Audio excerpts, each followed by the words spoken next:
Hi friends, ഇന്ന് ഇച്ചിരി വ്യത്യാസമുള്ള വീഡിയോ ആണ് കേട്ടോ. ഇത് പാലക്കാടൻ മട്ട റൈസാണ്. ഇത് നമ്മൾ കുക്കറിൽ എങ്ങനെയാണ് എളുപ്പത്തിൽ വെക്കുക എന്നുള്ളൊരു ട്രിക്കാണ് ഞാൻ നിങ്ങൾക്ക് പറഞ്ഞുതരാൻ പോകുന്നത്. അപ്പോൾ അത് നന്നായി കഴുകിയിട്ട് നമ്മൾ ഒരു 15 ടു 20 മിനിറ്റ് സോക്ക് ചെയ്ത് വെക്കണം. അത് മസ്റ്റാണ്, എന്നാലേ നമുക്ക് നന്നായി വെന്ത് കിട്ടുള്ളൂ. അത് കഴിഞ്ഞ് നമുക്ക് കുക്കറിൽ ഒരു 1/4 ഭാഗം വെള്ളം എടുത്തിട്ട് ഈ സോക്ക് ചെയ്ത റൈസ് അതിലിട്ടിട്ട് നമ്മൾ ഒരു 3 വിസിൽ വരെ കുക്ക് ചെയ്തെടുക്കണം. അപ്പം ഞാനിവിടെ 1 ഗ്ലാസ് മട്ട റൈസാണ് എടുത്തിരിക്കുന്നത്, അതുകൊണ്ടാണ് 3 വിസിൽ എന്ന് പറഞ്ഞത്. ഇവിടെ ഇപ്പം നമുക്ക് 3 വിസിൽ ആവുന്നുണ്ട്. അപ്പം 3 വിസിലായി കഴിയുമ്പോൾ നമുക്ക് ഇത് മാറ്റിയിട്ട് തണുക്കുമ്പോൾ ഒരു വലിയ പാത്രത്തിലേക്ക് സ്ട്രെയിൻ ചെയ്ത് എടുക്കാവുന്നതാണ്. അപ്പോൾ അതിന് ഒരു ടെക്നിക്ക് ഉണ്ട്. നമ്മൾ വേറെ പാത്രത്തിലേക്കൊന്നും ട്രാൻസ്ഫർ ചെയ്യേണ്ട. കുക്കായി കഴിയുമ്പോൾ ഇതുപോലെ കുറച്ച് എക്സ്ട്രാ വെള്ളം ആഡ് ചെയ്യുക.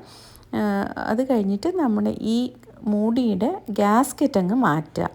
ഓക്കെ, ഗ്യാസ്കറ്റ് മാറ്റിയിട്ട് നമ്മൾ ഇതിങ്ങനെ അടച്ചു വെച്ചിട്ട് നമ്മൾ വേറെ ഒരു വലിയ പാത്രം എടുത്തിട്ട് അതിലേക്ക് നമ്മൾ ഇതുപോലെ സ്ട്രെയിൻ ചെയ്യുക. ചെരിച്ച് വെച്ചിട്ട് നമ്മൾ സാധാരണ ചോറ് വാർക്കുന്ന പോലെ വാർത്തെടുക്കുക.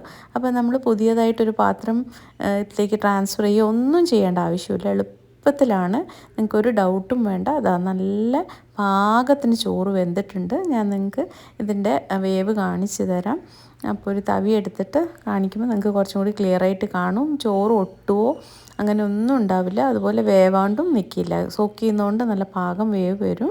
അതുപോലെ വെള്ളം നന്നായിട്ട് എടുക്കുന്നതുകൊണ്ട് പിന്നെ ലാസ്റ്റിൽ ആ എക്സ്ട്രാ വെള്ളം ആഡ് ചെയ്യുമ്പോൾ ഇത് ഒട്ടിപ്പിടിക്കുകയില്ല. തീർച്ചയായിട്ടും നിങ്ങളെല്ലാവരും ട്രൈ ചെയ്ത് നോക്കണം. ഇത് തിരക്കുള്ള ദിവസം എല്ലാവർക്കും ആക്കാൻ പറ്റുന്നത് തന്നെയാണ്. ഈ ഹാക്ക് ഉപയോഗിച്ചിട്ട് നിങ്ങൾ ആക്കി നോക്കുക. ഇനി വേറെ ഒരു വിഭവമാണ് നമ്മുടെ ചക്കക്കുരു അല്ലേ. ചക്കക്കുരു നമുക്ക് തിരക്ക് പിടിച്ച ദിവസങ്ങളിലാക്കാൻ പാടാണ്. അപ്പോൾ തലേന്ന് നിങ്ങൾ ഇതുപോലെ ചക്കക്കുരു തോലൊക്കെ കളഞ്ഞിട്ട് ഒരു കട്ടിംഗ് ബോർഡിൽ വെച്ചിട്ട് ഇതുപോലെ നീളത്തിൽ കട്ട് ചെയ്ത് വെച്ചാൽ മതി. ഇതിപ്പം ഞാൻ രാവിലെ തന്നെ ചെയ്തതാണ് കേട്ടോ. പക്ഷേ അങ്ങനെ ബുദ്ധിമുട്ടുള്ളവർക്ക് തലേന്നേ ചെയ്ത് വെക്കാം. ഇതും നമ്മൾ കുക്കറിൽ തന്നെയാണ് ചെയ്യുന്നത്. അപ്പോൾ ഇത് നമ്മൾ കുക്കറിലേക്ക് മാറ്റിയിട്ട് ജസ്റ്റ് ഇച്ചിരി വെള്ളം, ഒരു അരക്കപ്പ് തന്നെ വേണ്ട, അതൊന്ന് മുങ്ങി നിൽക്കാൻ കഷ്ടിച്ച് വെള്ളം വേണ്ടു. അതിൽ വെള്ളം ഒഴിച്ചിട്ട് നമ്മൾ ഉപ്പും മഞ്ഞൾപ്പൊടി ഇട്ട് കൊടുക്കുകയാണ്. വേറെ ഒന്നും വേണ്ട. ഇതൊന്ന് നന്നായി മിക്സ് ചെയ്ത് കൊടുത്തിട്ട് നമുക്ക് കുക്കർ അടിച്ചിട്ട് ജസ്റ്റ് ഒരേ ഒരു വിസിൽ മാത്രം നമ്മൾ കുക്ക് ചെയ്താൽ മതി. ഈ മെത്തേഡിൽ ചെയ്യുമ്പോൾ ടൈം തീരെ കൺസ്യൂം ആവില്ല. തിരക്ക് പിടിച്ച രാവിലെകളിലൊക്കെ നമുക്ക് ഈസി ആയിട്ട് നാടൻ സാധനങ്ങൾ ഉണ്ടാക്കി കഴിക്കുക. ഇതുപോലത്തെ ടിപ്സ് ഫോളോ ചെയ്താൽ അല്ലേ. അപ്പം നമ്മുടെ ചക്കക്കുരു കറക്റ്റ് വേവിൽ വന്നിട്ടുണ്ട്. നമ്മൾ ഗ്യാസ് ഓൺ ചെയ്തിട്ട് ഒരു ഇരുമ്പിൻ്റെ പാത്രമാണ് ഞാനിവിടെ വെച്ചിരിക്കുന്നത്.